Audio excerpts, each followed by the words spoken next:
On behalf of Oxford for Europe, thank you very much for coming tonight. We thought it was a very timely moment to have a discussion about the reset, and hence our subject tonight is UK and Europe moving together, ? With the reset this week, we thought we'd hold a meeting to consider where we are going in our relations with Europe. Is the reset the beginning, or will that be it for the whole of the Parliament? As pro-Europeans, what solace can we derive from the recent rapprochement? And what can young people hope for? Can we hope for anything further?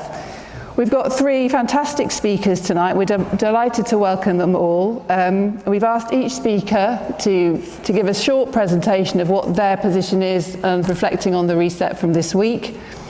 And after each one, the end of all the three presentations, we would really welcome questions from the audience and a bit of a discussion about how we feel it's all going.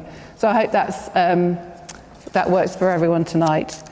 Just to say, this evening will be recorded, so if anyone is uncomfortable with being on the video, because it will be put out online later, please do let us know and we will make sure that you're not in the video at the end. So our first speaker tonight is a fantastic speaker, Cecilia Jastrzębska. She's founder of the UK European Women's Network and past president of Young European Movement. She's an award-winning public speaker and journalist, and we're absolutely delighted to hear her views on where the reset takes us. So, big warm welcome to Cecilia.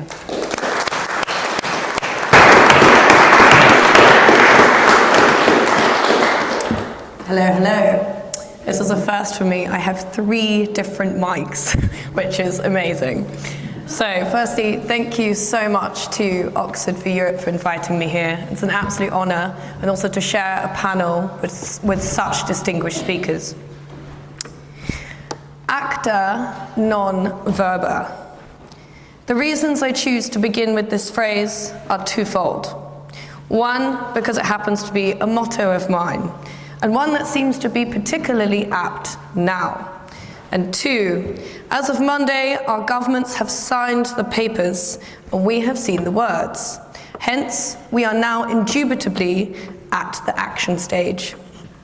In my near decade of experience in policy, in the civil service, chairing and organising parliamentary events for think tanks from the Fabians to the Foundation of European Progressives, and also in my interpersonal relationships, I have learned to observe patterns of action. I have understood that there's a huge disparity between nebulous narratives and Aladdin carpet offers, which sound and look wonderful, and their reality. The reality of implementation. The reality of the actual effects policy has and the proportionality of its impacts on different demographics. The reality of who is missed, who isn't in the room when that policy is being written, who is measuring that policy's implementation, and the reality of the will to get it over the line can so often be such a far cry from what is initially agreed. As my fellow panelists tonight will know better than I, the ping-pong process can mean a bill which starts out one way can sometimes even end up barely recognisable when it finishes its winding journey across the various parliamentary chambers. To set the scene, as it were, I ask you, has anyone in this room ever had someone promise to do something, or only to find it's fallen by the wayside? Have you ever gotten your hopes up?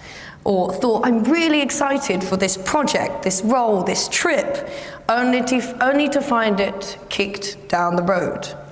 Or even meant to do something yourself, but found you've just not quite got the time, the resources, or the motivation to do it? I certainly have. I expect we all have. And so my intervention, as we Europeans like to call it today, is a positive but a pragmatic one. As I wrote in Chartist magazine recently with the encouragement of the inimitable Julie Ward, we've seen and welcomed Operation Reset, and now it's time for Operation Action. This is based around the fact that it is now resolutely on us to keep paving the way for this refreshingly positive trajectory. to take our machetes to the brambles that the far-right rhetoric would threaten to trip it up with, to help translate the to be agreed to agreed, and to champion it every hard-fought step of the way. Because make no mistake, as I know from my advocacy as a staunch feminist, progress is not linear. Hence, my talk to you tonight will be divided into 3 sections. Section 1, the EU-UK Summit, a new chapter begins. Section 2, building on progress, our next focus. And Section 3, guarding against regression, no U-turns. And finally, what new moves we need to learn as we twirl and we twist, collectively adapting to the new, thankfully, more jubilant music we finally find ourselves dancing to. But before I do that, I will include a nod to the links between what we at the Young European Movement have campaigned on this year, which is championing a cornerstone of the European project, gender equality, and how important now this reset is in the macrocosmic context of that. We know all well where we find ourselves nationally. Gender-based violence is now a national emergency. Our young men are being assimilated left, right, and centre into Andrew Tate's manosphere. We have an ongoing cost of living crisis, and our job market is completely and utterly oversaturated, especially for young people. We also know painfully where we are internationally.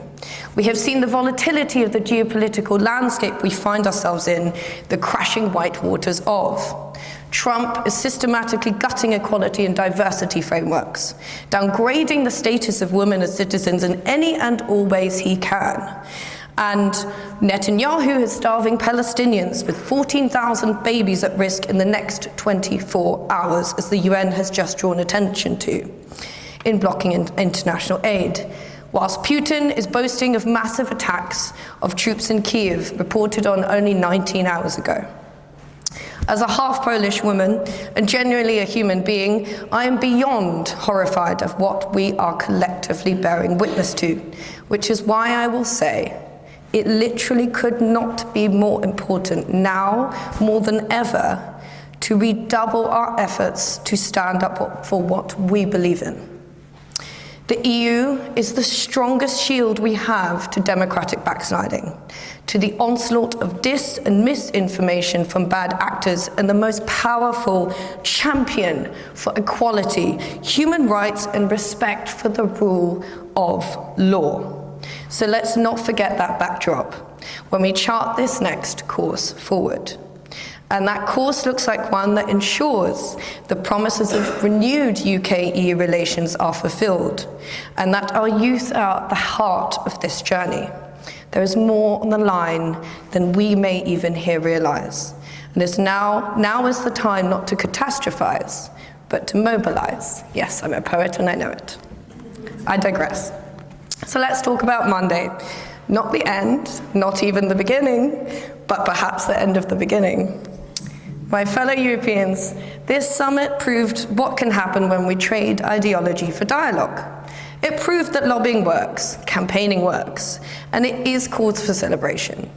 Everyone I have spoken to in the last few days, from diplomats to ministers to youth activists to academics to heads of pro-European organisations, are united in their evaluation of this new chapter, online and offline, as a step in the right direction.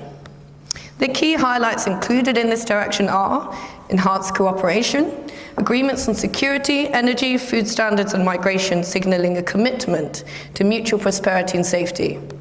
Youth mobility, the introduction of a youth experience scheme, as we now have to refer to it, allowing young Europeans to live and work in the UK and vice versa, marking a hopeful step towards reconnecting our youth. We hear this will be capped and time limited, with details to be fleshed out.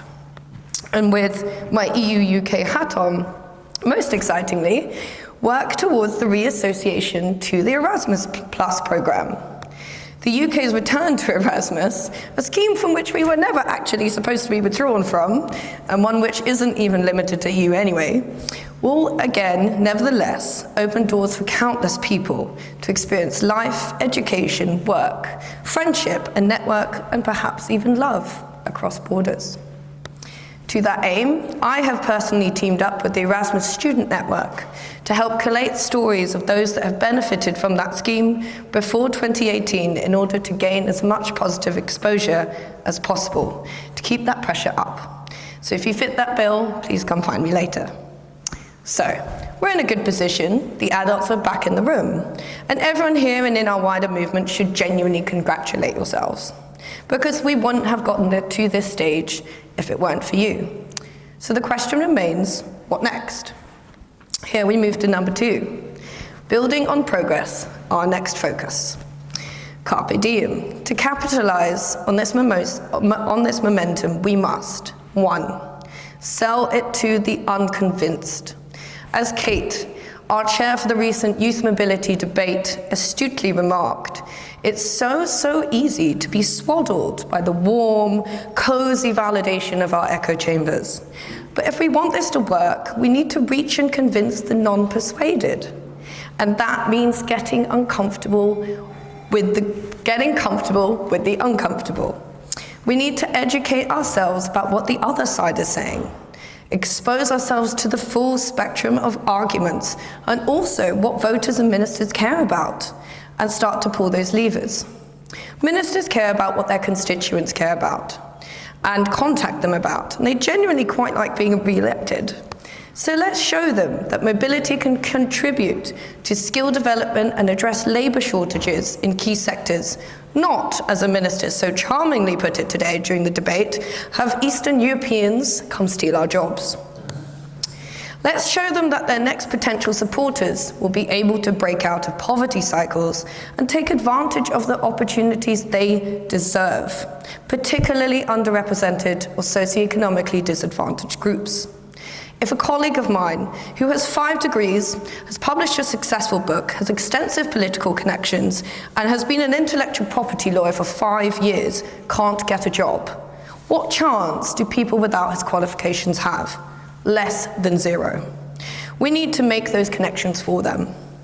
Another even more simple example.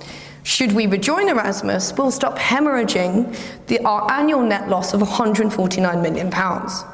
These are the kinds of points we need to be making in the rooms that matter, because a youth mobility scheme is more than a policy. It's a lifeline for a generation eager to connect, learn, prosper, and grow. 2, promote youth engagement. We need to encourage active participation of young people in shaping policies that affect their futures. That means pushing for youth representation in key decision-making spaces. For example, an easy win could look like youth representation at the all-party parliamentary group on Europe, for which we act as European Movement, as the Secretariat for. 3, strengthen cultural and educational ties and start collectively strategizing. Beyond mobility, fostering deeper connections through joint projects, research, cultural exchanges will solidify our partnerships and ensure resilience. Now is the time to really put our heads together and start talking. A great example of this was led by Colin and John recently, who organised a welcome event for leaders attending the summit. At least 20 heads of European organisations, from the 3 million, to YEM, to Grassroots for Europe, to SODEM and others, joined up to simply say, choose Europe. We may have different ways of campaigning, but we're on the same side.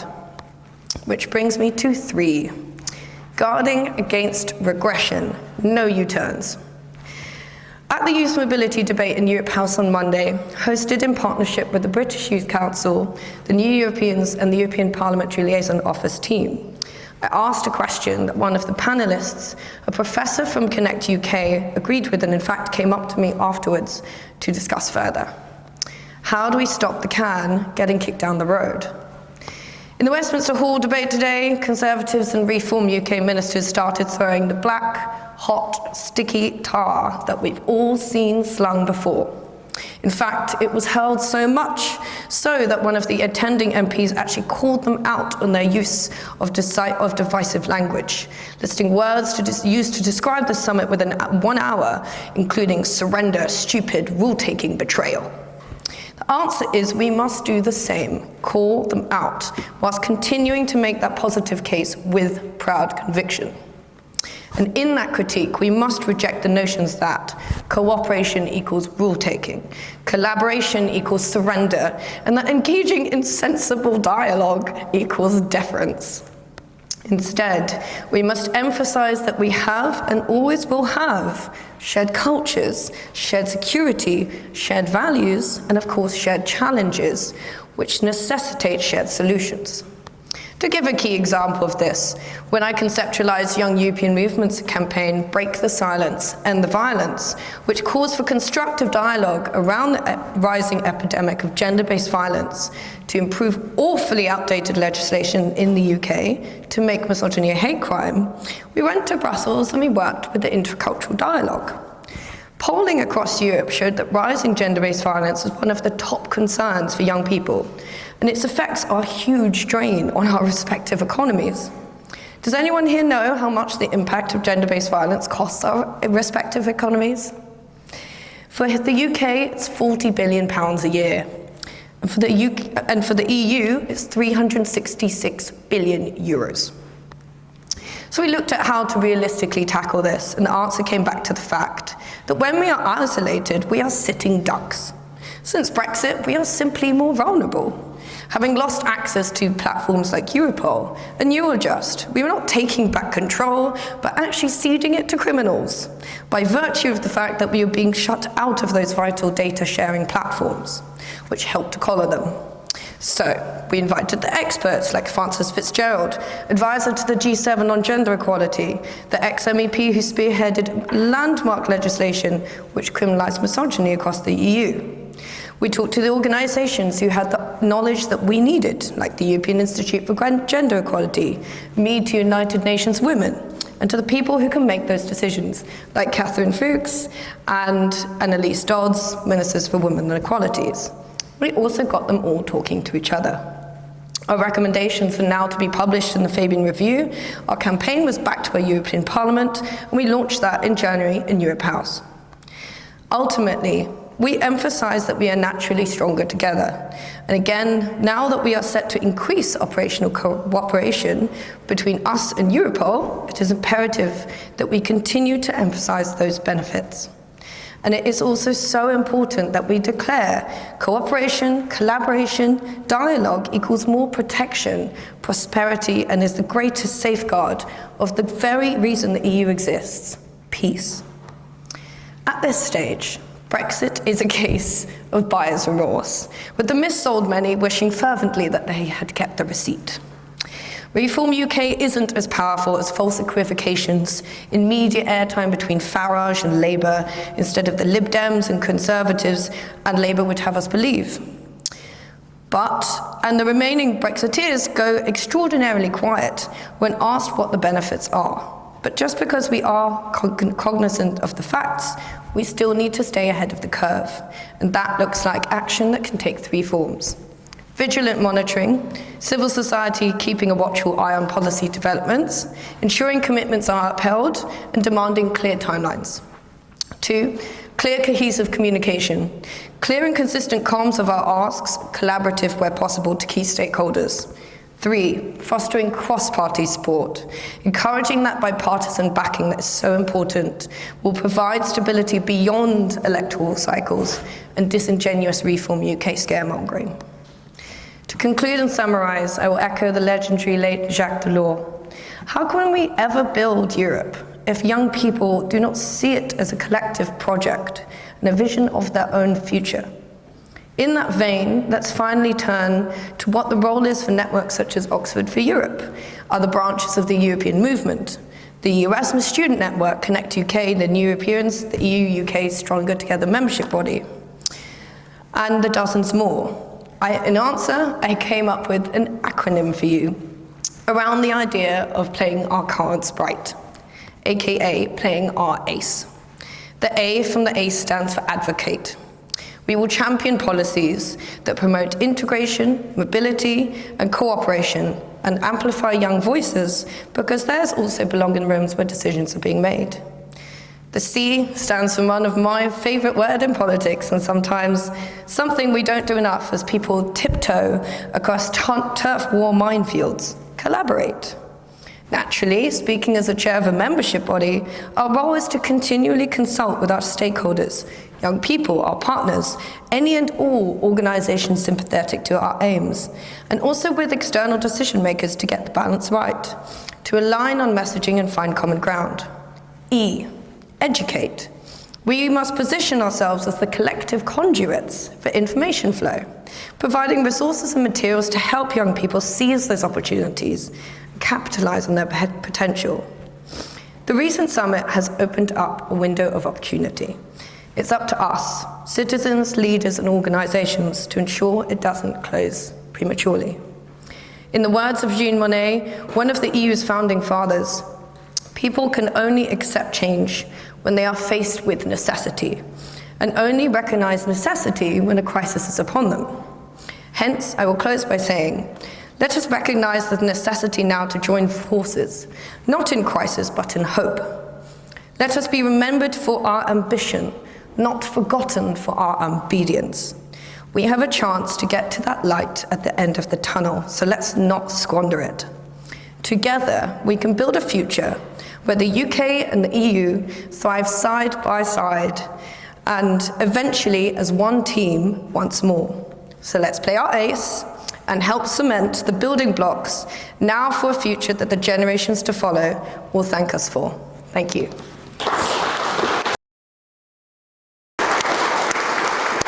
Sit down.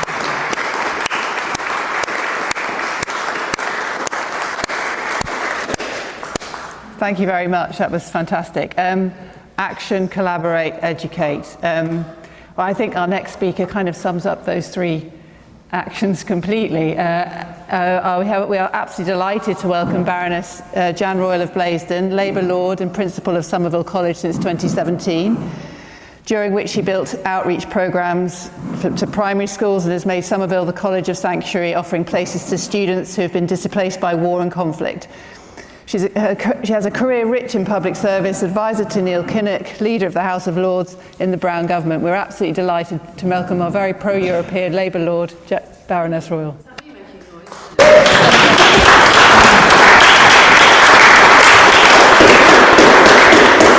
Thank you. Well, a pleasure to be here, but what a pleasure to follow Cecilia as well. So I wasn't a member of the Young European movement, but I was a member of the Young European Left, and that's what took me into the Labour Party, and I've been a member of the Labour Party and a member of Everything Europe ever since.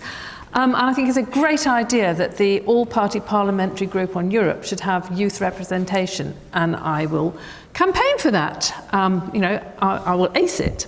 So, is Europe and the UK, are they moving closer together? Are they moving together indeed? In answer to that question, I would say a resounding yes. I would, of course, like to go further and faster, but this, I think, is a great start. Immediately after the election last year, the Prime Minister and the government began referring to a reset of the UK's partnership with the EU. In his opening comments at the European Political Community meeting at Blenheim Palace on the 18th of July, the Prime Minister spoke of the need to rebuild and reset partnerships with European countries. And that is what he has done. And I think he's done it rather quickly. Acta non verba, that's what I think he's done. And how and why? Because I think the past few years have taught us again that security and prosperity are intimately linked. Maybe this is over-sentimental, but I reflect that the EEC was born from the ashes of war with a vision of peace, stability and prosperity. And that vision is vital now. I think that the catalyst for speedy action with regards to the reset is war on our continent and the realisation that under Trump, the US is no longer a reliable partner. And we need European countries to work together to strengthen our common security. The UK-EU deal strengthens our national security through the new Security and Defence Partnership that paves the way for British defence firms to access the EU's 150 billion defence fund, and this in turn will support jobs and livelihoods. Our fragmented world is in a parlous state, with wars in Ukraine, Sudan and Gaza. Pakistan and India recently pulled back from the brink, but still in a terrifying situation. And then there's Myanmar, Yemen, DRC, and so many other areas of tension in our world. The world has changed. We no longer live in a world of stable alliances or predictable threats, and our tiny island, buffeted by global challenges of climate change, migration, rapid technological change, cyber attacks, international terrorism, and a breakdown of the post-World War II order, in addition to wars, we cannot thrive alone. None of these challenges can be met by an individual country. Whilst nations turn inward, in many ways the global problems make us inextricably linked. With breakfast, I didn't have one this morning. With Brexit, we ceded international influence, reputation and soft power. But it wasn't until the election of Trump that we, together with our European neighbours, realised the true extent of our many weaknesses, including in relation to defence and security. The new agreement recognises that the UK, is an essential partner for the EU, and that together we are stronger. The things that determine a nation's power, the ability to defend yourself, to secure your borders, secure energy, and protect the integrity of your democracy, cannot be achieved in isolation. We have a shared interest in the peace, security, and stability of Europe and beyond. And while some people who voted for Brexit might still be sceptical of Europe, as they call it, they're not sceptical about security and stability. I can't pretend to have read all the documents relating to Monday's agreement, but I have flicked through the Security and Defence Partnership, and the potential is vast, including peace building and crisis management, marine security, security and defence initiatives, space security, cyber issues, and so much more. Call me Pollyanna, but I believe that the UK-EU agreement marks a significant turning point in our relationship, a tangible move away from the acrimony and uncertainty that has defined the Brexit years. A friend who was in the room when David Lammy attended a meeting of the European Council's Foreign Affairs Council in October. That was the first time a UK Foreign Secretary had participated in a regular meeting of the EU foreign ministers since Brexit. They said that there were tears around the room, both on the European side, on the British side, and I thought that, that is a tangible example of bringing us together. But most people don't know that the relationship was getting better. But I think that this week, seeing that agreement, we can see there's tangible demonstration that we are moving forward. And you talked of Gaza, Cecilia. And I think I very much welcome the statement, the joint statement with Macron and Mark Carney this week, and I think that that is a step forward as well. Peace and prosperity, as the Founding Fathers knew, are interdependent, and the agreement is good for business, also for consumers, for travellers, for young people, and even for pets. It's not going to bring about the transformation of our economy that is desperately needed, but it will make a difference. And we must, as Cecilia said, be positive. We must demonstrate that working closely with the EU is good for individuals, good for the country, and we have to ensure that people are aware of the advances, which include cheaper food and more choice, thanks to the new sanitary and phytosanitary agreement, which will reduce or eliminate many routine checks on food and agricultural products. The combined impact of the SPS agreement and the linking of UK and EU carbon markets is projected to add nearly £9 billion to the UK economy by 2040. Welcome, but of course, in many ways, a drop in the ocean when you think how much we have lost since Brexit. British travellers will be able to use e-gates at more European airports, reducing long queues at border control. And I have to say, I was a frequent visitor to Sweden, where my son and his partner lived. I used to go at least once every 6 months. Every time I went in, I had to queue for ages, and somebody at the border would say, "Why are you going? Where are you going?" And I was thinking, it's the European Union. Anyway, that's going to be solved, so that's great. The reintroduction of pet passports for cats and dogs, that will allow UK citizens to travel to the EU without needing an animal health certificate for every trip. And then, of course, there's the mobility scheme, whatever it's going to be called. I mean, I don't understand why it's taken so long to get us where we are, but we are where we are, and I'm convinced that some sort of scheme will be implemented, and that's going to be so important for our young people in this country and young people in the European Union. And I think that one of the worst things about Brexit was the fact that young people had their horizons limited so much. And as you say, it's that kind of soft power of bringing young people together and making the future together. So hopefully that is going to improve. And then, of course, there's the Erasmus Plus student exchange, which I warmly welcome. And so there's many more things that were in the agreement, which I think, as I said, is a good start. But we now have to get the facts to people, because disinformation, misinformation and fear-mongering will be mighty. And whilst there's still much further to go in terms of moving still closer to the EU, there are real practical steps demonstrating the benefits of moving closer to the EU. Rachel Reeves said, "We are on a journey."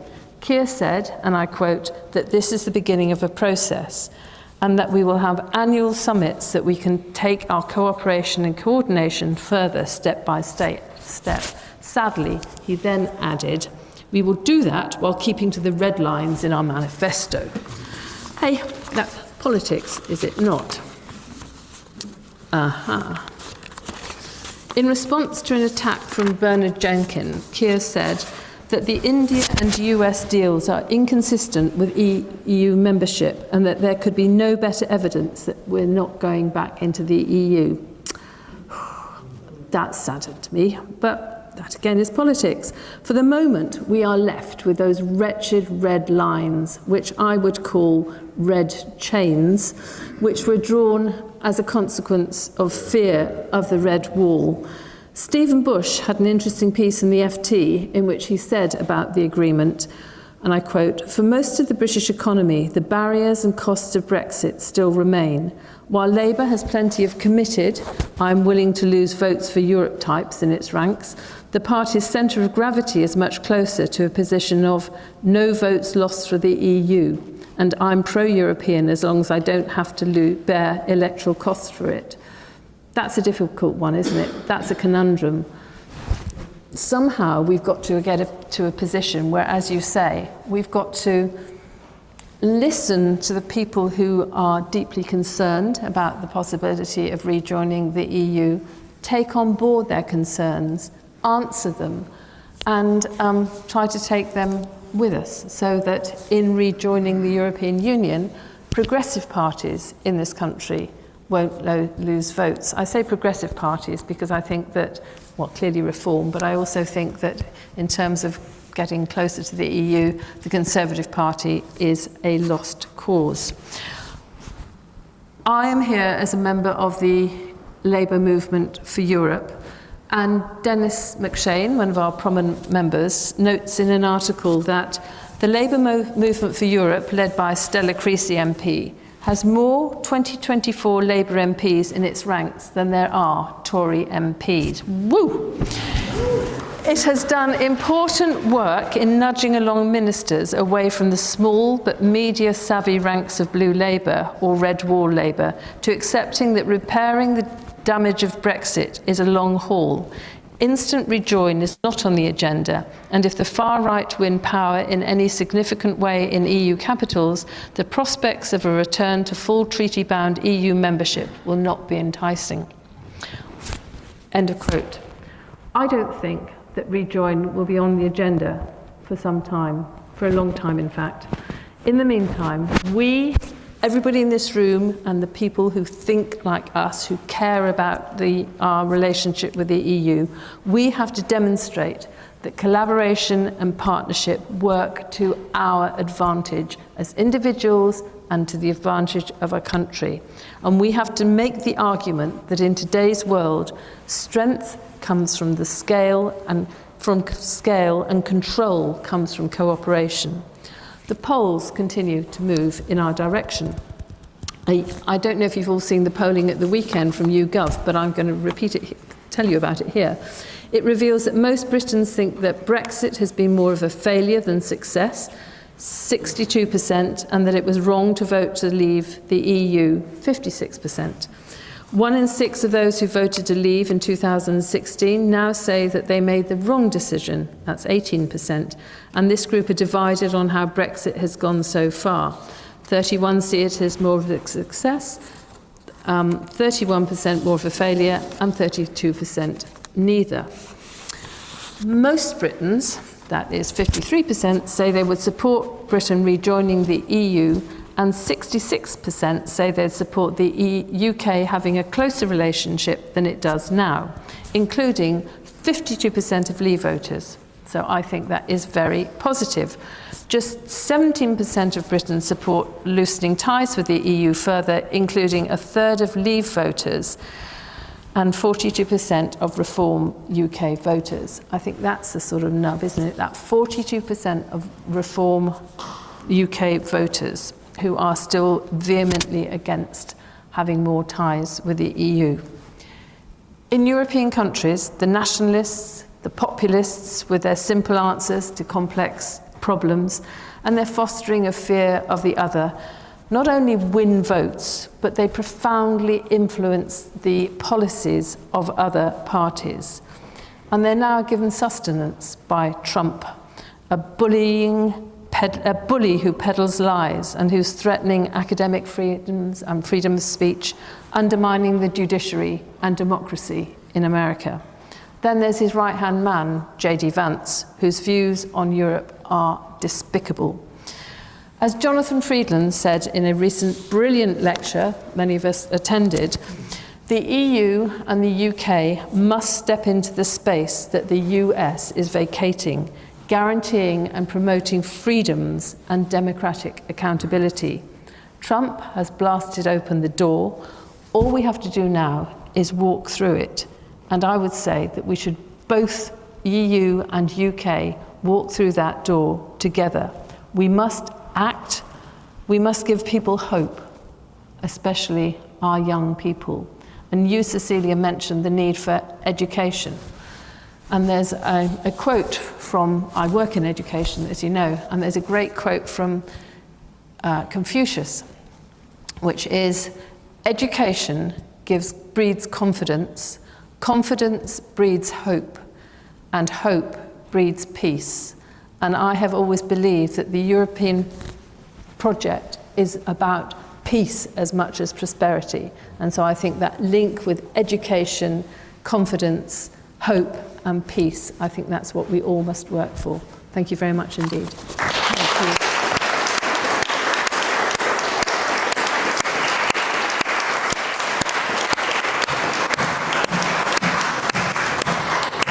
Thank you very much. It's very fitting to have our third speaker, who is the Foreign Affairs spokesman. After that, looking at the global picture as much as all the other problems of Brexit, but looking at the global picture of why we must work together. We are delighted to have as our third speaker the spokesperson for the Lib Dems on Foreign Affairs, Callum Miller, the Lib Dem MP for the new seat of Bicester and Woodstock. He has another stellar CV of working in public sector for Gus O'Donnell, Nick Clegg. He helped establish the Blavatnik School of Government here in Oxford and has co-directed leadership and international programs here. We've read your social media on pro-European matters with keen interest. So thank you very much. Our next speaker, Callum.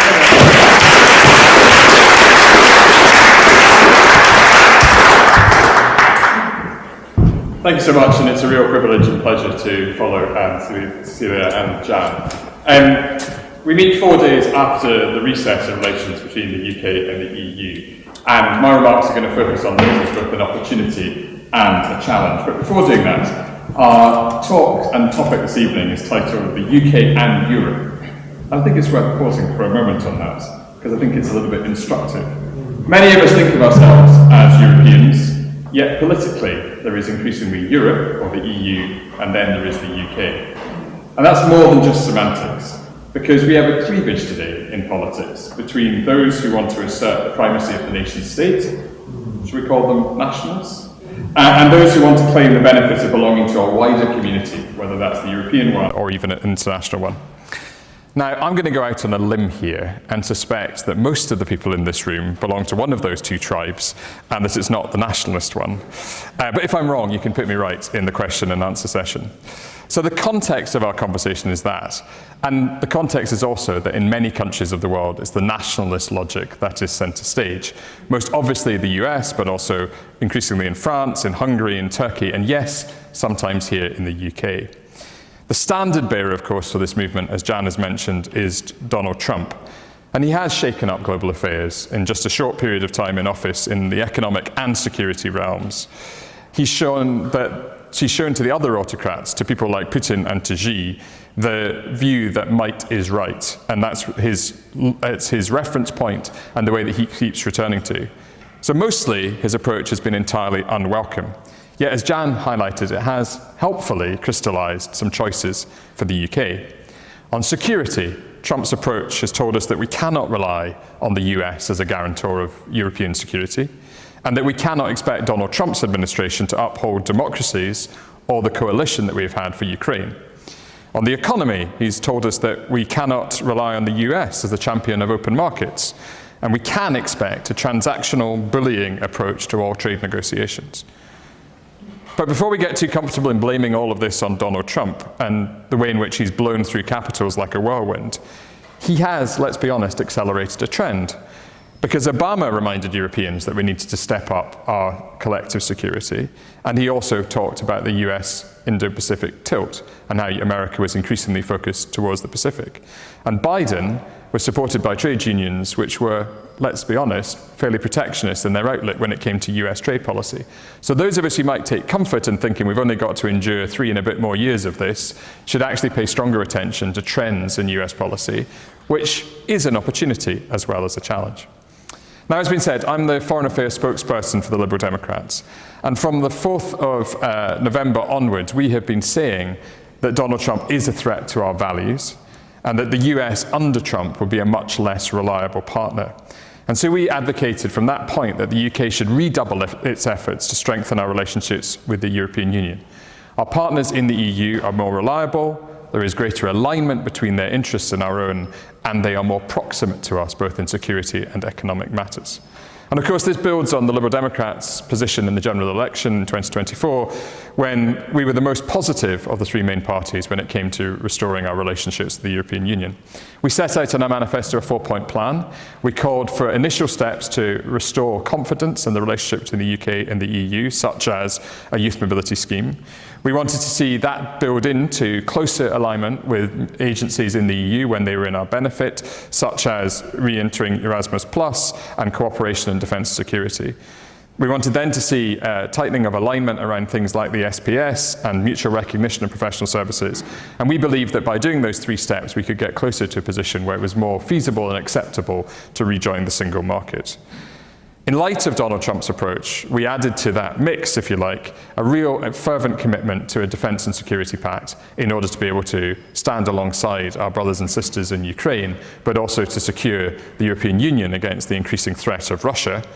And in January, we set out that we actually believe the UK government should go further in light of Trump's attempt to rip up global trading and commit to negotiations with the European Union towards a bespoke customs union for the UK and EU by 2030. So that's the context in which I, as Liberal Democrat spokesperson, am thinking about Monday. Well, look, I'm pleased to have some degree of consensus across the group. I mean, Monday was positive. The reset was very welcome. It was long overdue, but it was very welcome. And there were clearly some elements there that, relative to the 4-point plan that I suggested, went quickly towards the 2nd and 3rd elements. So the progress on defence, especially negotiating access to the EU procurement approach, not just so that British businesses can access that, but also so that across Europe we can have stronger, more reliable and more quickly available armaments and munitions in order to protect our borders against the threat of Russia. The SPS progress, and really importantly, restoring the UK's partnership on justice and Europol issues so that criminals and others operating transnationally and across Europe can be stopped. These were all very welcome.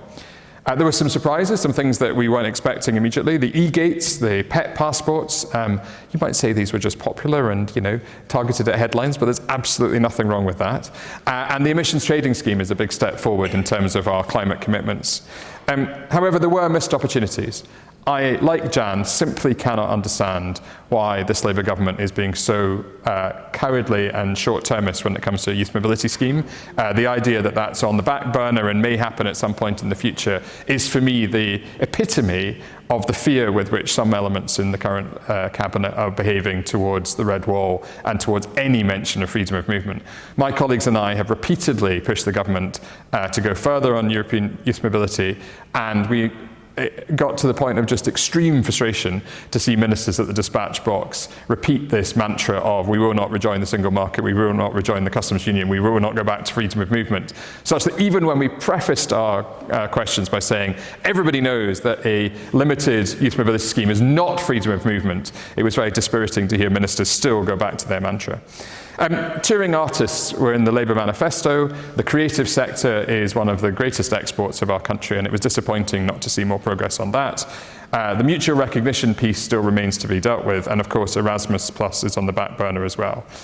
But still positive progress, and certainly as far as one could imagine being from the kind of approach that we might have seen from a Conservative or certainly a Reform government. Jan's already mentioned the relatively modest economic gains, estimated about 9 billion by 2040 of this deal. We think we could go much further, much faster, and that there would be popular support for that. From our perspective, the reset has just been too cautious. It is true that the Prime Minister made some positive remarks here in Oxfordshire at Blenheim, but 10 months on, I think we've got relatively little to show for it. Nick Thomas-Symonds only recruited civil servants to his team at the turn of the year. The first 6 months in government were not greeted with the same acceleration that they could have been.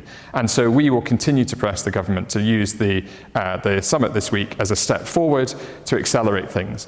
And the one thing that I really hope that the government will make sure happen, and Keir Starmer did say this to me to a question I asked him in the chamber on Tuesday, is the annual meetings that Jan referred to. We need to ensure that that becomes a process where there is actually the work that will be necessary in Brussels and in capitals to actually make sure that these second order issues that weren't resolved this week have momentum behind them and that they are resolved as quickly as possible. As Jan has said, the polling shows that many people in the UK are over Brexit. They now may view a new relationship with the European Union as desirable. And it's very clear that the Conservatives and Reform just want to take us back to the divisive debates, the language they've been using in the last few days on the EU, and conveniently on the Chagos Islands has allowed them to reiterate many of those points. But I think the critical thing for us as pro-Europeans to remember is that many of the factors that drove Brexit were not about Brexit itself. And so as we look at the benefits of restoring and repairing our relationship with our European partners, we have an obligation to ensure that the benefits of a strengthened relationship are widely shared, both across generations, across different distributions in the socio-economic fabric of this country, and across the whole geography of this country. When we look at the distribution of the strongest parts of the country in voting for Brexit, we can see a dislocation for many parts of those voters between what we may have believed were benefits of membership of the European Union and what they believed they were receiving. And so that must be forefront in our minds as we think about this. And so to come back to my theme, I think we do still have challenges ahead. Frankly, we need to move Labour off its red lines.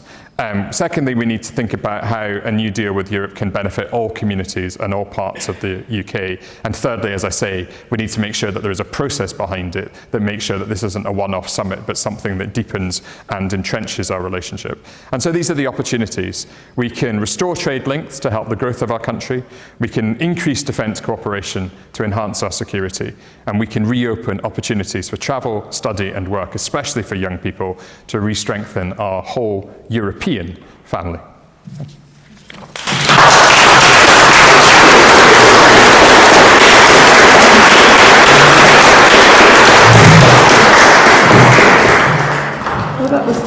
Fantastic, thank you very much. So if our speakers come and join me up here, do we have initial questions from the floor? Thank you.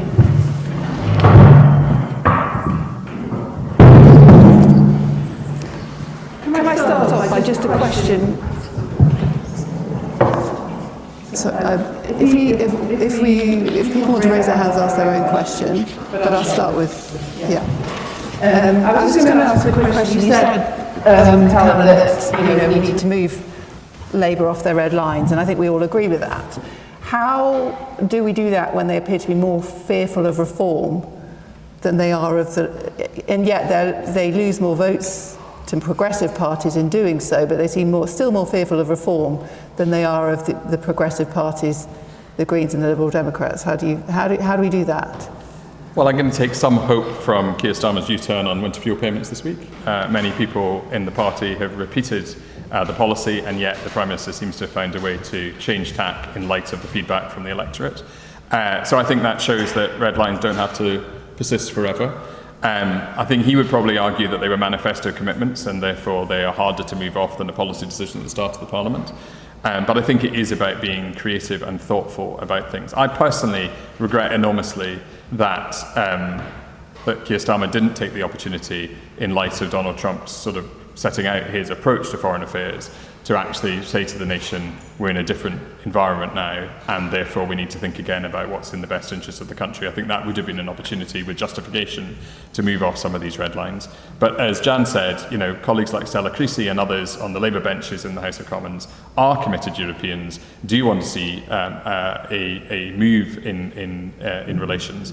And I suppose, some of us may just have to accept that those red lines are set for the duration of this Parliament, but there's an awful lot that can be done within that. So Frontier Economics, for example, have estimated that without going even as far as a customs union, red tape could be reduced for businesses like BMW and Mini here in Oxford, that would add 25 billion in growth and revenue to the exchequer by 2030, not the 9 billion by 2040 that was predicted this week. So scales on orders of magnitude are really very significant there. And so from my perspective, it's about finding ways, if it has to be within the constraint of the red lines because Labour won't move from them, so be it, but making sure that as much as possible is done within those constraints over the duration of this Parliament. Thank you. Do we have questions from, yes, and over there.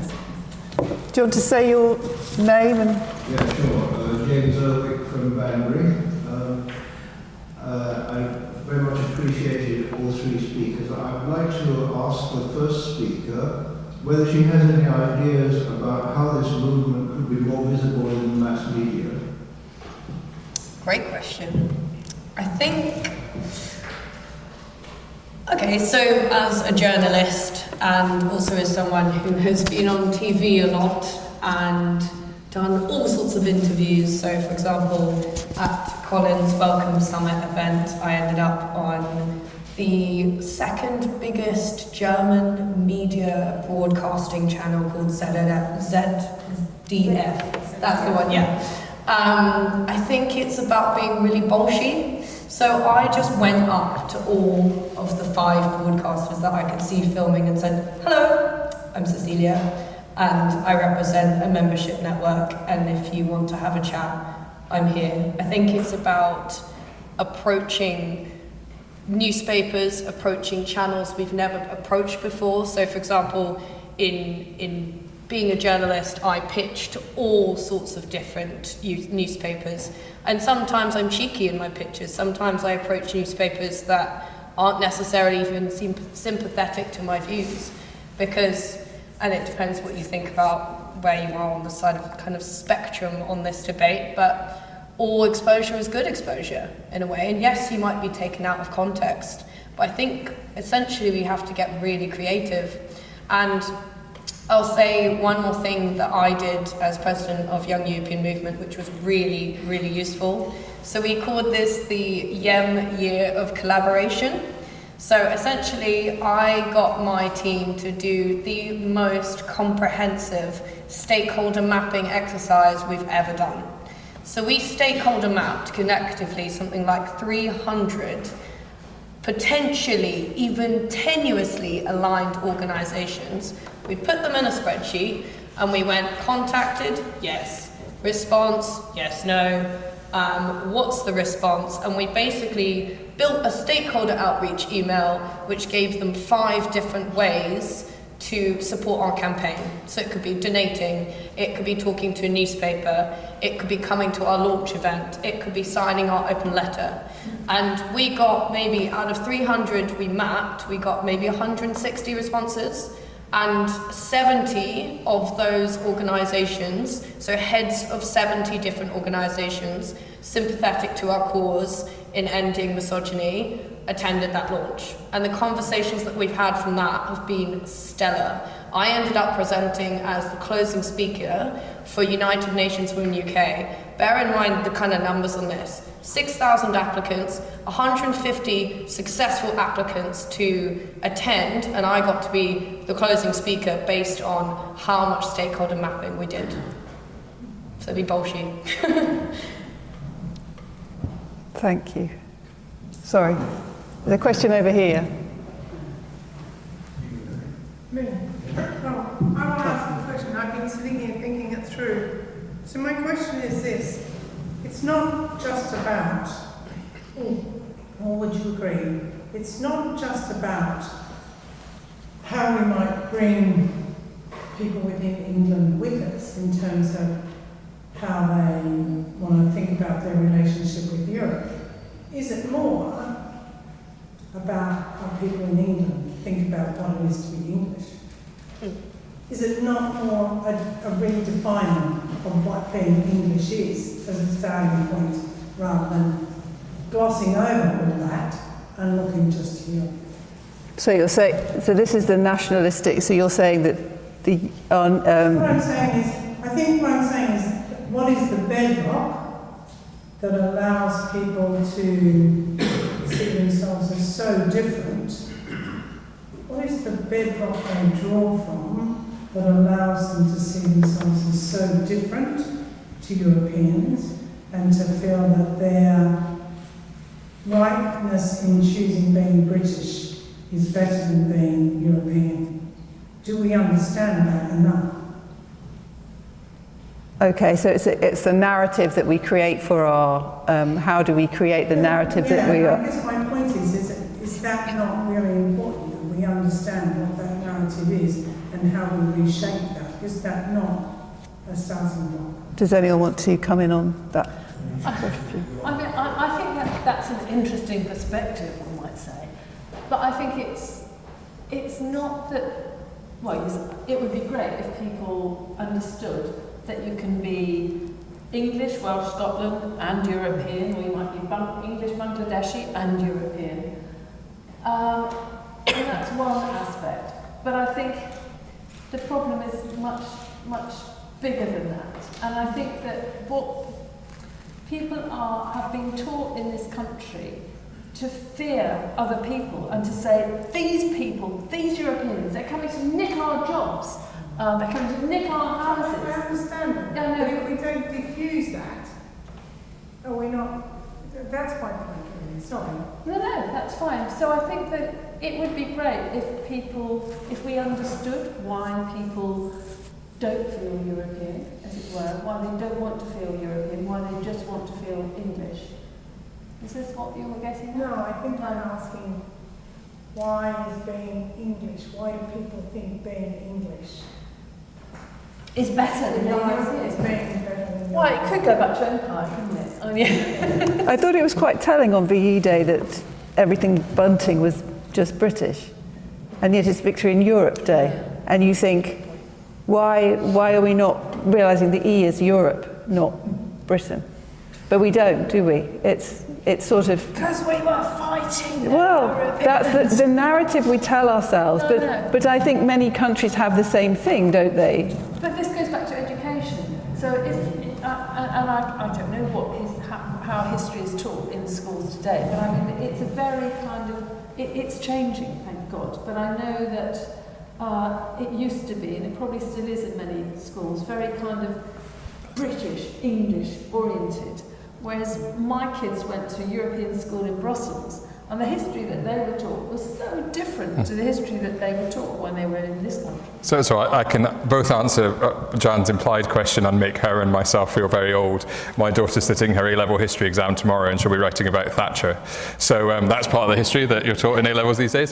To the question, I think this is a group of people who have thought a lot about European identity and about the identity question. I think what I was trying to drive at in my remarks is I'm not at all convinced that that is the most salient thing to the vast majority of people in the country. And I think what those who wanted to take us out of the European Union successfully did was persuade people that this would be the solution to many other rather more prosaic and day-to-day challenges that they faced. And therefore it's incumbent on us both to address those in a practical way and in this Labour government and hopefully in our role as a constructive opposition to actually make sure there is real delivery and a real change in the quality of people's lives, because I think people cleave more towards questions of identity when they feel insecure, and they're more susceptible to those who argue that identity is the most important thing when they feel insecure. Whereas when people feel economically secure, secure in their community, secure that they belong, then they are less likely to be susceptible to xenophobic arguments. So for that reason, I think we need to maintain a right focus on international relations and the place of the UK in the world, but also be very granularly focused on the day-to-day and the practical experience people have in their lives so that they feel positive, engaged and part of a community, and therefore are more comfortable to then think about what the other relationships look like rather than turning inwards and being open to those who argue that that is the right approach. That's a very good answer. I'd longer to think about it. Thank you. Sorry, question over. Yes. Hi, I'm Ziva, Chair of Europeans UK. I've got two questions I'm related.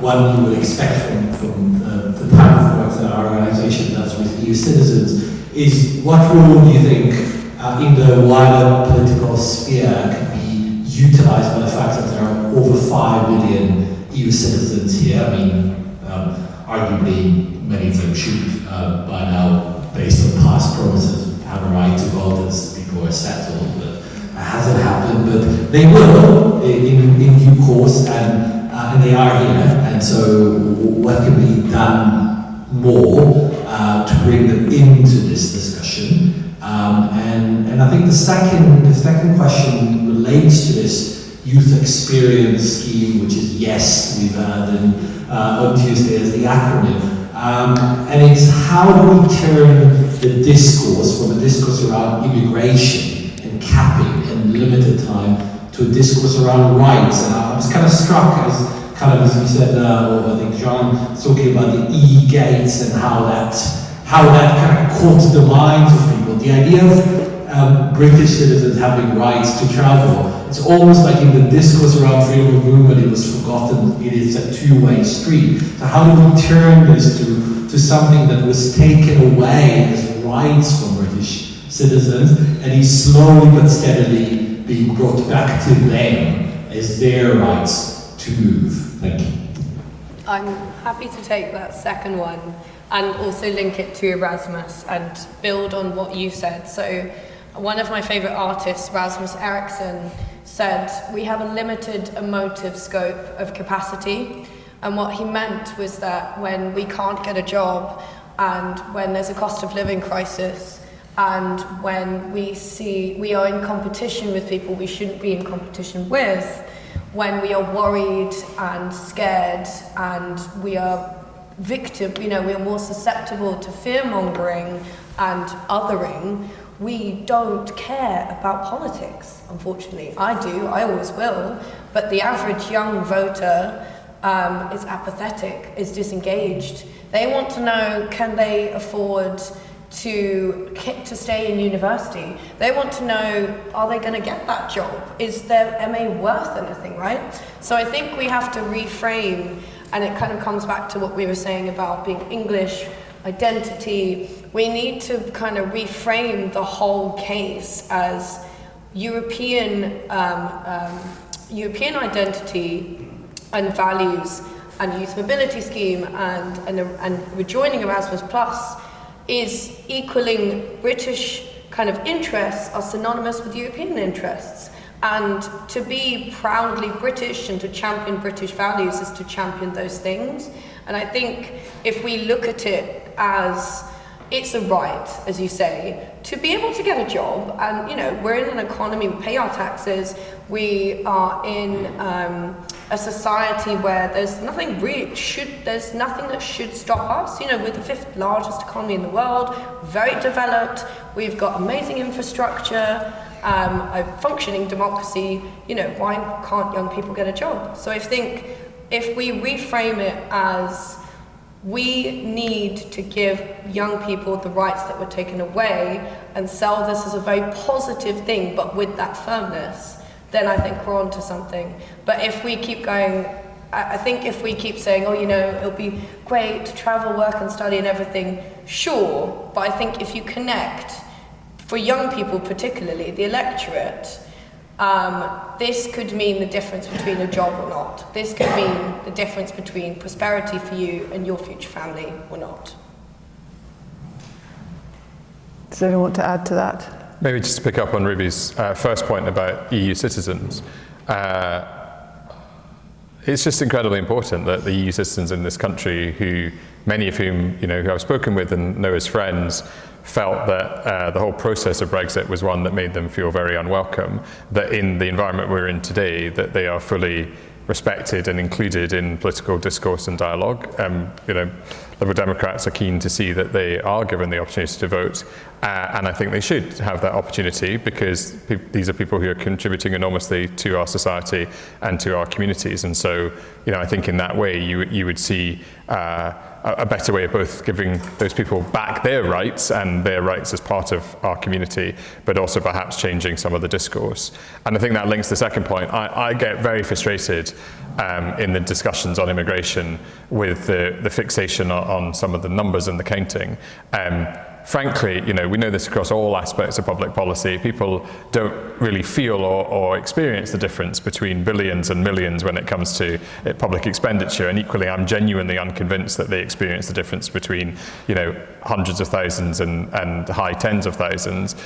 But it creates a real narrative.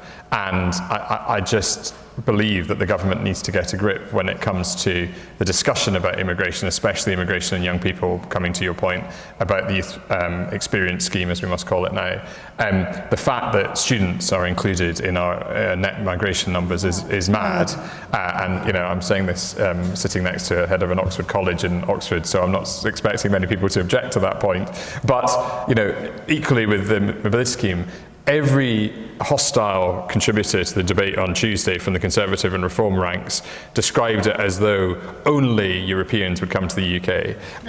And the idea that there wouldn't be a reciprocity and that in the end those numbers might balance out. Clearly there's 10 times as many folk in the EU as there are here, but with all due humility, there may be fewer attractions to coming to the UK at the moment as there are for our young people to go to Europe. So I don't think we can take it as a given that there's going to be a net number coming in this direction. And given that it's age limited in any case, there are just multiple reasons why we just need to think much more smartly about how we talk about immigration and how we recognise the different types of immigration that are taking place, so that where there are challenges, those can be rightly focused on, rather than in a way distracting everybody on things that aren't actually the cause of people's concerns.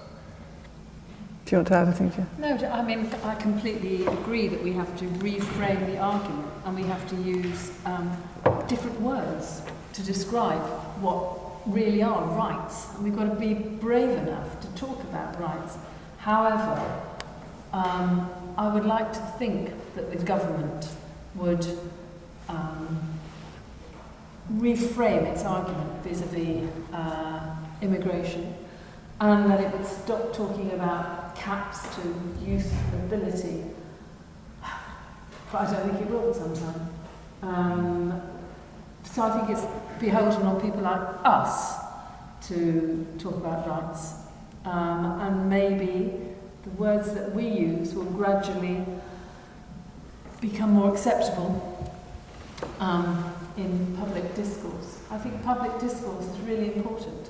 And you were both talking earlier about the way in which the debates in the questions to the Prime Minister the other day, but in the debate in the Westminster Hall, I mean, that political discourse, it's really going back to where it was, the appalling level of discourse that we had in Brexit. And we cannot allow that to happen. So, you know, we've got to take issue where if we hear people down the pub, for example, we've got to be brave and call people out. I really think we have. And little by little, we can change that discourse. Two things, if I may, as Chair. Just on the higher education, one of the points, the stumbling blocks appears to be the fees relating to students coming in from the EU. Is that because we're so dependent now on foreign student fees and the level of foreign student fees? So actually Erasmus Plus becomes slightly unaffordable for the UK because they don't want foreign students paying the same amount. Is that one of the stumbling blocks, do you think? I've got no doubt that it is. Yeah. I mean, so many universities are now dependent on fees from foreign students. And I mean, in this university, the number of European students has dropped phenomenally. But the numbers have been made up by people from out with the European Union, which really pains me, because it means that young people from other European countries are not taking advantage of what I would say is a great education. But also, we must note that many of our own students are now going to the Netherlands, going to Spain, going all over the place where they can be educated in English and get a great education at a lower cost often than they have to pay in this country. And I think that, in the immigration white paper last week, the announcement, I mean, we've got to have more meat on the bones, that there's going to be a levy on foreign students. I mean, oh my God. I mean, A, I think that's wrong, but B, in terms of the finances of many universities, that's really going to put them under the cosh. And the second point I wanted to make was on the narrative point, when you said about in Westminster the debate was so terrible. What should be surprising is that the traditional party of business, the Tory party, is totally was totally opposed to this reset. And Victoria Derbyshire interview, I don't know whether you saw it, with a Tory MP, and he was saying how he opposed it, and she listed all the businesses, all the CBIs, and said how they were pro it. And he was stumbling there, saying, well, this is traditionally the party of business that is not supporting business. So the debate sort of disintegrated with this sort of intransigent Brexit was always right, and I'm not going to listen to any of my business's constituents or whatever. It's extraordinary. That's because they're chasing reform votes. Everybody's chasing reform. It's not everyone. No, not everyone. Not everyone. That's true. Sorry, apologies. You're chasing Conservative votes, and I would say that's a good thing. Any more questions from... Yes, hand over there.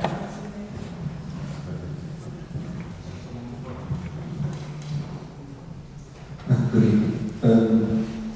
We're talking about the future, all things that we want to happen, and we work to make them happen. But it's important to talk about the future itself. So my point being now is that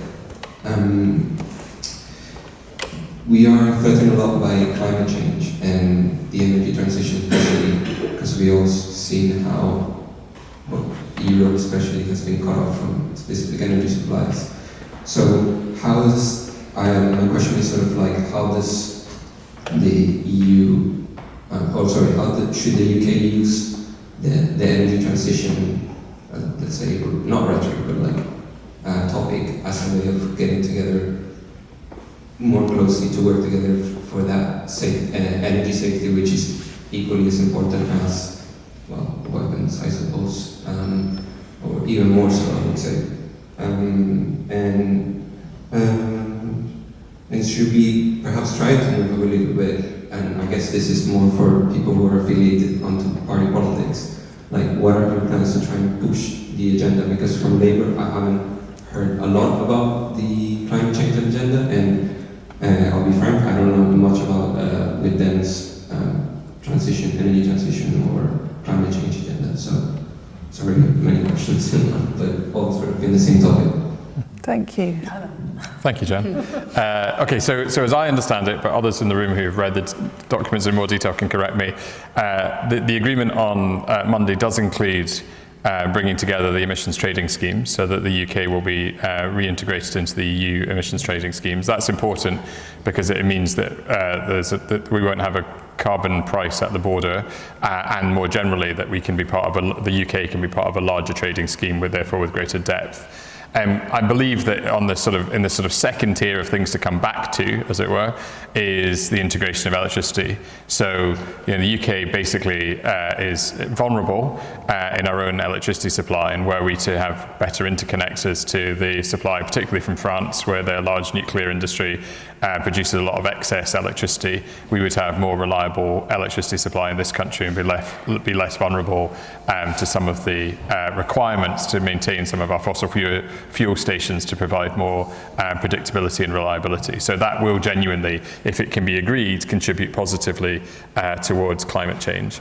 I mean, to answer your question at the end, Liberal Democrats have a pretty progressive and green manifesto at the election last year. We actually want to see the transition to net zero happen by 2045 compared to the 2050 target that the government has, and we have been strongly supporting a number of steps in Parliament recently and pushing the government to go further, including in things like the Planning and Infrastructure Act, to have more of an expectation that all new buildings should be net zero, that they should all have rooftop solar and so on. So there is definitely I think a strong progressive majority in Parliament in favour of the UK maintaining its lead on climate change. I think, if we're going to talk about party political positioning, the most striking development in the last 6 months has been the Conservative Party abandoning talk about net zero, and again, quite shockingly, in various debates, getting, I would say, pretty close to challenging even the concept of climate change, not in all spokespeople, but in some speakers from the Conservative side. And of course, we have Reform very ardently taking that position and describing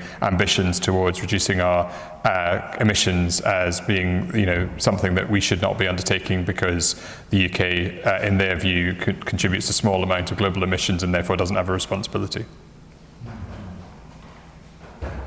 No, I mean, you've said it already. Sorry. And I think that the Lib Dems and the government, I mean, we are very much at one in terms of our desire to reach net zero and the things that we have to do, initiatives that we have to take in order to get there. I mean, it's not easy because the reform agenda, as we discussed earlier, I mean, it does dominate the agendas of other parties. And I think it dominates public discourse. And I guess up and down the country there are probably now more people who are perhaps questioning the need to get to net zero. If I may just add one other thing. I mean, I talked earlier about in the Brexit context the need to focus on the drivers of Brexit. I think sometimes those of us who are caught in these policy debates can spend too much time referring to net zero and climate change. Yeah. What we actually need to be referring to are the benefits to people in terms of predictability of costs, not facing the spikes that they face in energy prices, but also reducing costs. Well-insulated homes are better for people's health. They reduce the cost of energy that they have to face. And so I think, we need to get better collectively at talking about the real benefits of a transition in the country as a whole, rather than talking too much about the pointy-headed policy points that obsess us when we're writing about legislation and so on, and get much closer to the real changes and positive changes it will make to people's lives. But I think this is so important for young people. I'm sure that the young European movement is really very vocal on this issue. I was just about to say, I suppose, coming back to your question of how do we position it, I think although, as we know, Reform UK is of course courting the media and dominating a lot of discourse, I do have confidence in the resilience and the longevity and the amount of care that young people and the generations coming up have for the climate, for the fact that we're in a sixth mass extinction event, for the fact that there are species their grandchildren may never see if we don't act now. Look at Greta Thunberg, look what she's done. She started a global climate movement, and that's not gone anywhere. we know that that has gone straight up the political agenda, and it was one of the most searched issues when people were choosing how to vote in the last general election. We know that, of course, it does come back to how much money we have in our pockets at the end of our energy bills, but I think there is, I mean, for example, there's this whole trend, which I find really interesting. So I look at intergenerational trends quite a lot. I started out as a data analyst. I love data. And I remember looking at all these studies that show that young people now will take an almost 60% pay cut just to work in a job that makes them feel fulfilled and is purposeful and aligns with their values. I'm in that camp. I'd take almost 80-90% pay cut. I could never work, for example, for an oil company. Just couldn't do it. And a lot of my friends, and yes, I know I'm in a political sphere on a particular kind of side of the spectrum, but you know, I know I've travelled 91 countries. I know a lot of people from a lot of different places and who do lots of different jobs. And one thing that I can say that is common to all of those people is there are issues they care deeply about. They are more political than you would expect. It might just not be in the places, in the political pockets than you would think. So I have some hope when it comes to the care that we will continue to have. And as Brits, come on, we've got David Attenborough. Like, he's an absolute national treasure.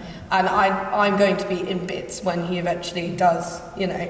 But we've all grown up on his documentaries. He's amazing, and the kind of awareness that he has spread and raised is incredible. We all now know about the need for net zero. We all now know about ocean acidification. We all now know that we're at a pivotal moment. And do you know what? Reform UK, yeah, you've got nothing on David.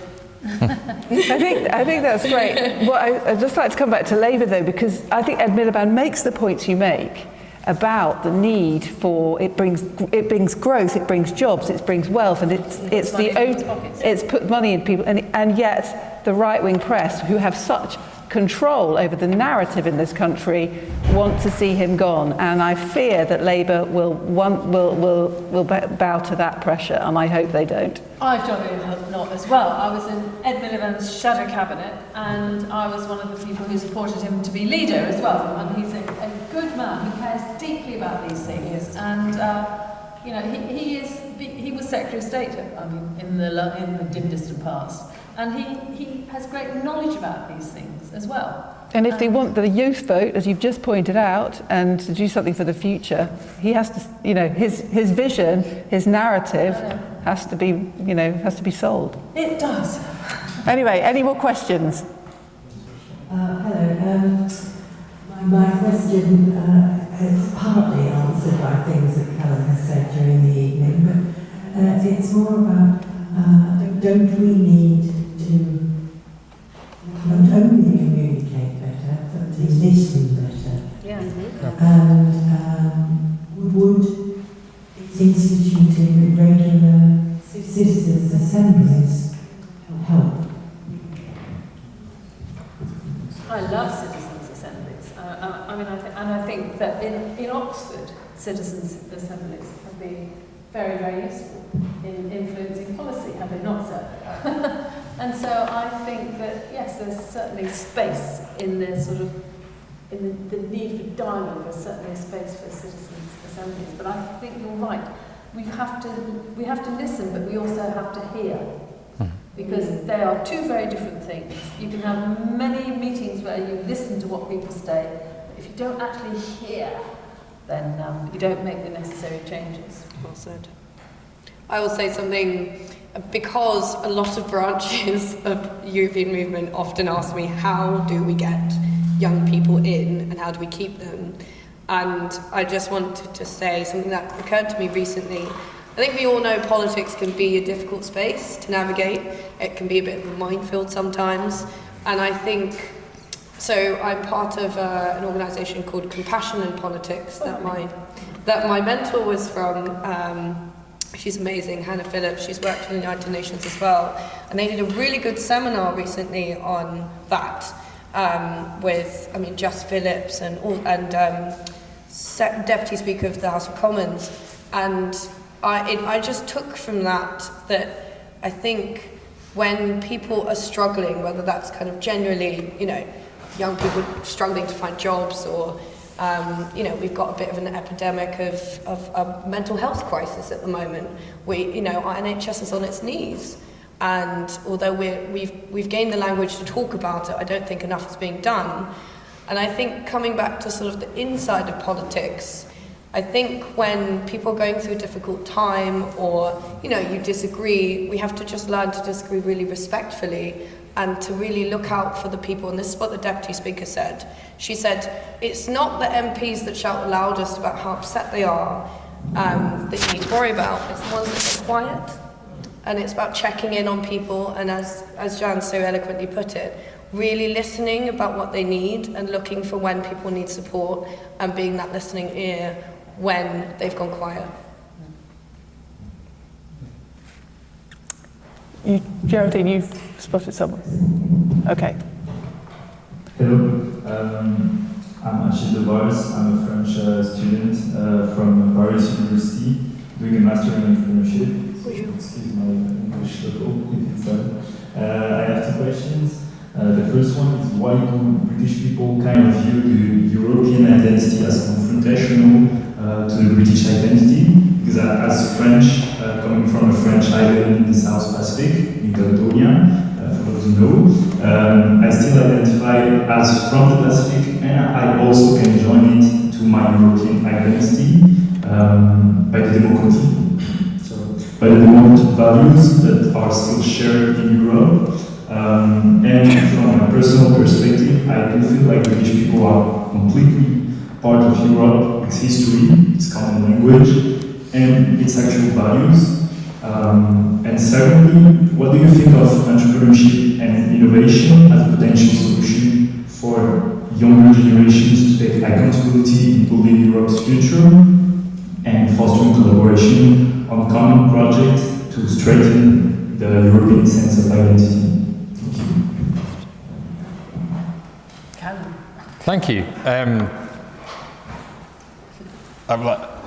I spent some time as an undergraduate wrestling with my Scots identity and nationalism, so I spent some time thinking about national identity.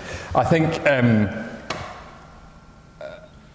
there are elements in our history, and I wouldn't necessarily succumb to this as part of the narrative, but I genuinely do think that being an island is a factor.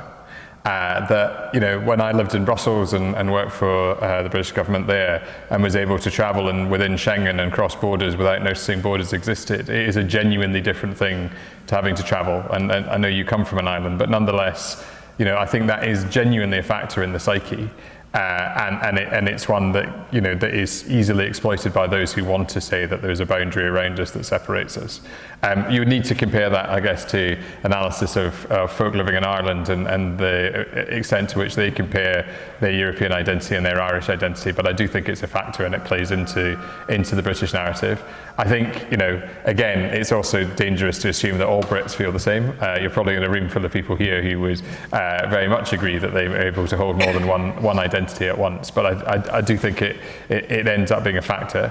I think secondly, in the political realm, all leaderships, all parties have been guilty over the previous history of the UK's membership of the European Union of othering Brussels, to put it bluntly.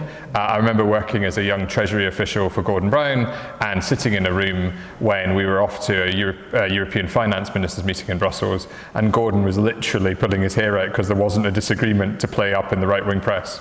And it was always the narrative that punchy British ministers needed to go and secure something from the negotiation with Brussels, and it was always us and them, and it was always plucky UK against however many members happened to be in the rest of the European Union at the time. So, you know, I think we have to say honestly that all parties have played that game and contributed to a sense that there was real difference between ourselves and our European partners, and it then has a consequence because it becomes part of the national narrative. Innovation. So I think that's a great question, and the short answer is yes. The slightly longer one is, so I think with the kind of exponential rise of the deployment of AI, we are in, completely uncharted territory. And as someone who contributes to AI policy, often in the House of Lords under a UK AI, I know what I don't know, which is how powerful it can be and the kind of potential that we haven't even thought of yet. I think, we're in the age of augmentation. I think, obviously now we are in also a totally different kind of political map than we used to be in. We have, unfortunately, kind of both sides of the spectrum. We've got deep fakes working quite well. I mean, I fell for a deep fake only the other day of Biden. It was quite worrying. Yeah, that happened. And we have disinformation and misinformation. We are starting to have AI agents work together on shared projects, and the supervenience of behaviours collectively emerging from that and manifesting from that, which is really interesting. But as young people start to deploy AI, as we start to see jobs be augmented by AI, I think, yes, innovation is a huge space where we can share research, we can create jobs, because AI is not mutually exclusive with jobs. It should never be framed as, it's innovation vis people and being employed. It's not like that at all. It creates as many jobs as it may take, and it's a very binary reductive argument. And I think essentially, particularly now, it comes back to shared challenges, because I think someone in the chamber said today that they were with the leader of the Moldovan government, who had just been responding to huge attacks on their elections and interference, and that is something that's getting stronger and more dangerous and more alarming. So I think now we have to look at it when it comes back to that kind of identity, as we Europeans need to defend ourselves against that kind of interference and against attacks on our shared democracies and our shared values. And we can also look at all of the incredible ways that we will be able to collaborate, to cooperate, and to share, I think, in the kind of amazing potential that AI has to unlock. Can I add one thing about AI, but also about innovation in general? Innovation is wonderful, and it's innovation that will enable us to solve problems and meet the challenges of tomorrow. But what we have to ensure is that innovation goes hand in hand with inclusivity. Because you're right, the opportunities of AI and innovation are vast. But there's a swathe of people out there who A, are frightened of it, and B, who might well have to be retrained, lose their jobs. So we have to make sure that we, as sort of policy makers, policy implementers, everybody who works in innovation, has to think about how to make it inclusive. Agreed. Otherwise we're going to have problems in our society. I think we've got... I've got a question over here. Am I missing anyone else? No. Question over here. I think we should probably think of this being the last question. I better make a good one then. Hello, Carl. You're my opinion, you may know me in a different context. You just now mentioned Ireland. Boris Johnson had the faintest idea what he was talking about when he was trying to work out how Ireland and Northern Ireland fitted into. So, do you think there's any of the politicians we have now in whatever party have sufficient understanding of the complications of how Ireland fits in with the EU and cross-border tariffs and all the rest of that? I mean, I taught at Queen's University, Belfast, for a while, so I had no idea of what I was walking into until I lived there. So, thank you. Well, the Secretary of State for Northern Ireland is currently Hilary Benn, who is a politician for whom I have a great deal of respect, and I know that he has taken very seriously that responsibility. So to directly answer your question, yes, I think there are those within government who really do understand and have made real efforts to understand the dynamics of the relationship between Great Britain, Northern Ireland and the Republic of Ireland. It was interesting hearing the debate on Tuesday around the impact that the sanitary and phytosanitary agreement might have on trade and on the arrangements that were put in place by the Windsor Framework. Genuinely, one of the reasons that the Liberal Democrats favour movement towards a customs union is that it would remove at a stroke many of those complexities and the perverse outcomes of, as you say, Boris Johnson's cavalier approach to negotiating these matters. I think the other thing I would say, and you know, I'm a new MP, so I didn't see what the dynamic was in the previous government, though of course I was aware of prior to that the extent to which Theresa May's government relied on unionist votes. I think it's a positive thing that one member of the Alliance Party of Northern Ireland generally sits with us in the Liberal Democrat benches, and two members of the SDLP generally sit with the Labour Party. I think that means there are people, albeit not formally members of either of those political groups, but who are adjacent to them, who represent Northern Ireland and Northern Irish constituencies, and who are able to feed in and ensure that as other policy development is taking place, Northern Ireland's voice is heard and it is part of the dialogue. So I hope that in this Parliament, for the reasons I've given, Northern Ireland will be taken seriously and given the right place in the context of these discussions, especially as we talk about the relationship between the UK and the EU. No, that's right. And I would also say that in the Lords there are people, former Secretaries of State for Northern Ireland, like Peter Hain and that. There are quite a few people there who do understand the complexity of life, everything else in Northern Ireland and Ireland. It is hugely complex. But I also agree the customs union would be a great way of getting through these complexities and solving problems. But we're not going to be there for a while. Did you want to add anything? No. Okay, so unless have we got one? Did I see a hand? Should we have one last question from the back there?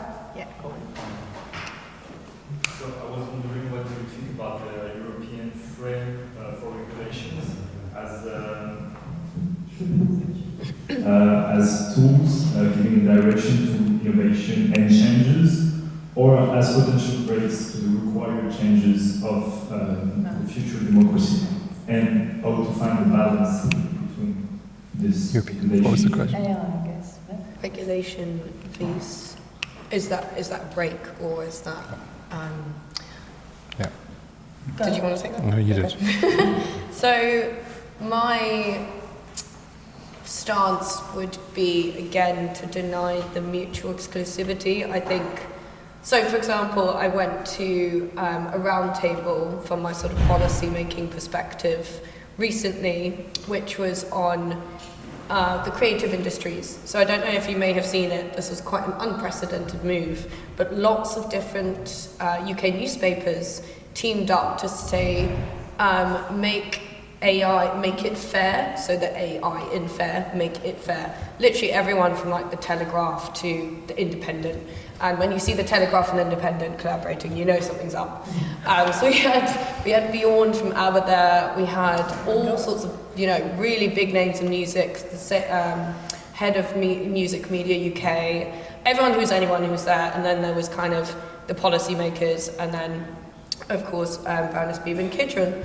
And I thought it was really interesting that so many people on totally different sides of this kind of coin were aligned on one thing, which is that regulation now, because basically the data usage bill is passing through the Lords, and proposed amendments would mean greater copyright protection, because what's happening is that those deploying AI in non-ethical ways are scraping and basically stealing music, lyrics, voices, the lot, at the click of a hat and click of a finger, and it's like breakfast and Brexit. And essentially, what came out of that discussion was that with better and better data equals longer and better consumer investment equals better external investment, internal investment, equals us as the UK creating and maintaining the gold standard for regulation, and being a leader in that gold standard that other nations can look to. And it essentially means that everybody is happier. So in that kind of, we're in a data economy now. I mean, the current currency is data, it's not really money so much anymore. And if you're not paying for it, you are the product. Essentially, if you can get the right regulation, I don't think that stifles innovation. I think that actually hugely and inherently increases it. I agree. One thing, so I think in the technology space, lots of discussion about the power of the American tech firms, and then in the hardware and side of things, the role of China in all of this. And what that means is that we have an unbalanced global race between, if you like, those three major trading blocs. And the danger for the EU is that we have sensible and appropriate and consumer protecting regulation, but not enough players in the actual marketplace to give ourselves a voice in the discussion, and we end up with a global marketplace that is by default regulated by the US and China, and the EU loses out as a result. So I think for me, it's not about paring back on the regulation, but it is about looking very hard about the ecosystem for business and growth and development, so we don't become entirely reliant on those two other big superpowers for the regulation of the industry. And in breaking news, I can just let you know that we voted, the bill's back in the Commons today, and unfortunately Baroness Kidron's amendments were defeated because the Labour government is not supporting that side of things. So thank you, Chan. But you know, it is a really live issue, and many creatives in this country are very concerned about the presumption in favour of an opt-out, which would allow the AI firms to scrape their copyrighted material for their machine learning mechanisms in a way that denies the copyright and the artistic license that they should enjoy. So I know we want to end, but just coming back to that, so because of this extraordinary procedure of ping pong, it will now go back to the Lords. And it would be very nice to think that the Lords would again vote in favour of Baroness Kidron's amendment. However, there is sort of custom and practice that, quite rightly, the will of the Commons must prevail. And there are only so many times that crossbenchers especially are willing to bat something back to the Commons again. So I suspect that it won't go back to the Commons again. But who knows? It's our very kind of interesting custom and practices in Parliament. But hey. And I also want to say one more thing about this investment and bringing it back to Oxford. You're so right, Callum, that in this country we have brilliant innovators and brilliant small young companies that require investment in order to grow. But that investment doesn't come, so then quite understandably they go off to the US. And that's a big problem in Oxford, where we have lots of brilliant spin-outs, but then after a certain amount of time they spin off into the States because they simply cannot get enough money here.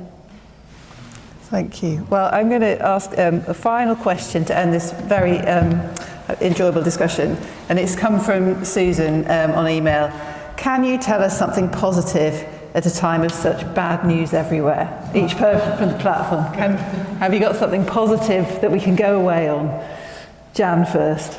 Yes, well, I think that the agreement which was came together on Monday is a really positive move forward. It is the beginning of a process that is bringing the UK and the European Union closer together. And as you said earlier, if we work at it, if we tell the world, especially those people who've got concerns about the European Union, if we listen to their concerns, if we hear them and we take on board their arguments, then I'm sure that in due course we will get to where we want to be.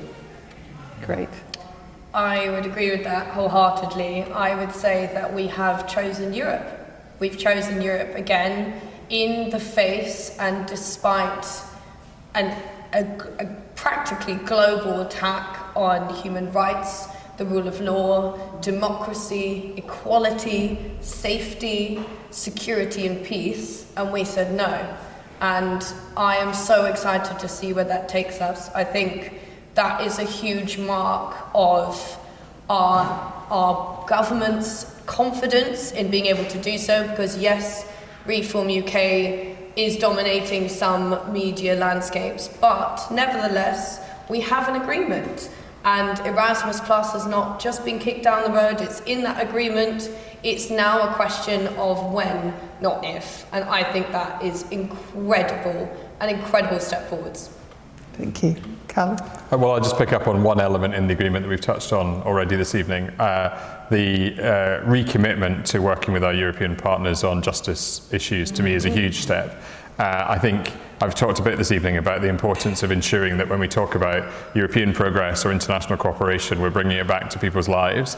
And I think one of the biggest lies of the whole Brexit campaign was the idea that by coming out of the European Union, we would make people more secure. Yeah. We live in a world where there are transnational crime networks, where, as we know, there are people smuggling gangs and others, and taking ourselves out of those forms of cooperation manifestly reduce the ability of the UK enforcement agencies to pursue, prosecute, and effectively stop some of this criminality.